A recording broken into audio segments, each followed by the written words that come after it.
ग्राम सभा की बिना अनुमति के यदि कोई लिया जा रहा है उसे निरस्त किया जाए। ग्राम सभा की अनुमति होनी चाहिए, गांव के लोगों की अनुमति हो सकती है। हमारे ग्राम सभा ये कहती है कि जहां पर आदिवासी गांव हैं वहां पर उनकी रूढ़िगत ग्राम परंपराएं हैं। उन ग्राम परंपराओं के अंदर ये मान्यता है कि जो गांव की ज़मीनें हैं वो गांव की है, और उनके पूर्वजों में यह विस्तार जब होगा जनसंख्या का, तब आने वाले समय में वही चारागाह भूमि हो या वन भूमि हो या अन्य जो बिला नाम भूमि हो, उस पर अधिकार पंचायत का होगा। पंचायत और तहसील स्तर पर उससे पट्टा दिया जा सकता है, जिसके माध्यम से वहाँ के लोगों को लाभान्वित किया जा सकता है। धन्यवाद सभापति महोदय। राजस्थान भू राजस्व संशोधन और विधिनियम विधेयक 2025। माननीय सभापति महोदय, मैं आज इस सदन में राजस्थान भू राजस्व संशोधन विधेयक पर अपने विचार रख रहा हूँ। माननीय सभापति महोदय, इस विधेयक की पृष्ठभूमि बड़ी स्पष्ट है। सुप्रीम कोर्ट ने 20 अप्रैल 2023 के अपने फैसले में कहा कि रिको को केवल वैधानिक और पंजीकृत आधार पर ही अधिकार मिल सकते हैं। इस निर्णय के बाद 26 मई 2023 से रिको ने भूमि संबंधित अनुमतियां जारी करना बंद कर दिया। परिणाम स्वरूप हमारे राज्य के औद्योगिक माहौल पर नकारात्मक असर पड़ने लगा। औद्योगिक की गति थम सी गई, निवेशकों का विश्वास डगमगाया।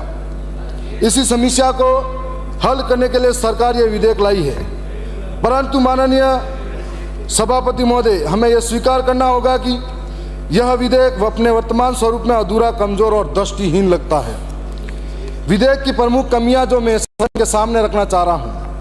पहली कमी, सरकार ने रिको को असीमित अधिकार देने का प्रावधान रखा है। भूमि का आवंटन, उप विभाजन, भू उपयोग परिवर्तन, अनुमोदन, नियमितीकरण सब कुछ उसके हाथ में है, लेकिन इन अधिकारों पर कोई स्पष्ट निगरानी व्यवस्था नहीं है। जब शक्ति एक हाथ में केंद्रित हो और जवाबदेही न हो तो दुरुपयोग की संभावना बढ़ जाती है। दूसरी कमी, यह विधेयक पुरानी गलतियों को वैध ठहराने का प्रयास है। जो काम कानून गलत थे उन्हें यह विधेयक सही घोषित करना चाहता है। यह न्याय और पारदर्शिता की मूल भावना के खिलाफ है। तीसरी कमी, छोटे पट्टाधारियों, उद्यमी और श्रमिकों के हितों की रक्षा का कोई ठोस प्रावधान इसमें नहीं है। जो लोग वर्षों से संघर्ष कर रहे हैं उनका हक इस विधेयक में सुरक्षित नहीं है। चौथी कमी, पारदर्शिता और जनता की भागीदारी का अभाव है। भूमि से जुड़े निर्णय बिना जनता की राय और शिकायत निवारण की व्यवस्था के लिए जा रहे हैं, जो लोकतंत्र में स्थिति उचित नहीं मानी जा रही है। पांचवी कमी, भूमि उपयोग और पर्यावरण संतुलन की अनदेखी। औद्योगिक विकास जरूरी है, लेकिन अगर भूमि और पर्यावरण योजनाओं की अनदेखी करेंगे तो भविष्य में और बड़ी समस्याएं खड़ी होगी।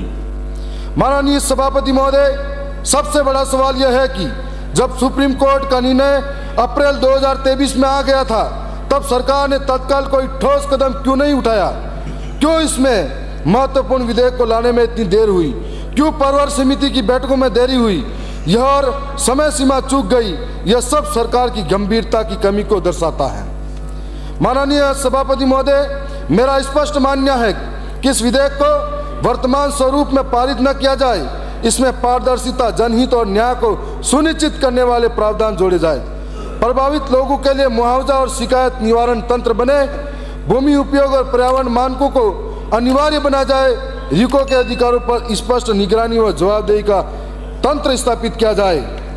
कानून का उद्देश्य यह नहीं होना चाहिए कि पुरानी गड़बड़ी को ढक दिया जाए। कानून का उद्देश्य यह होना चाहिए कि पारदर्शिता, न्याय और भविष्य की सुरक्षा होनी चाहिए। यदि यह विधेयक बिना सुधार के पारित हुआ तो यह केवल सरकार की निष्क्रियता और उद्योगों के प्रति उदासीनता का प्रमाण होगा। इसलिए मैं सरकार से आग्रह करता हूं कि इसे पुनः गंभीरता से विचार के लिए भेजा जाए और जनता व उद्योग दोनों के हितों की सुरक्षा सुनिश्चित की जाए। माननीय सभापति महोदय, दूसरी ओर मैं दक्षिणी राजस्थान के ट्राइबल इलाके की ओर ले जाना चाह रहा हूं। हम चाहते हैं कि पलायन रुके, नए उद्योग स्थापित हो, लोगों को रोजगार मिले, लेकिन इसका मतलब ये नहीं कि जहां जिस जमीन पर वर्षों से आदिवासी रह रहा है उस रोजगार और उस उद्योग की वजह से वो विस्थापित हो जाए।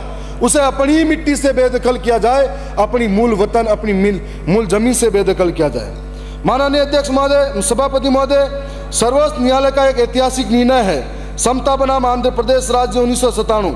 इस मामले में मुख्य दर्शक है हमारे वहाँ पर अभी ग्राम पंचायत अंबाव के अंदर ग्रीको पॉइंट स्थापित किया गया। ग्राम पंचायत के सरपंच और ग्राम सभा की बिना अनुमति ये कहा जाता है। जब ग्राम पंचायत की ग्राम सभा की बिना अनुमति हो तो आर्टिकल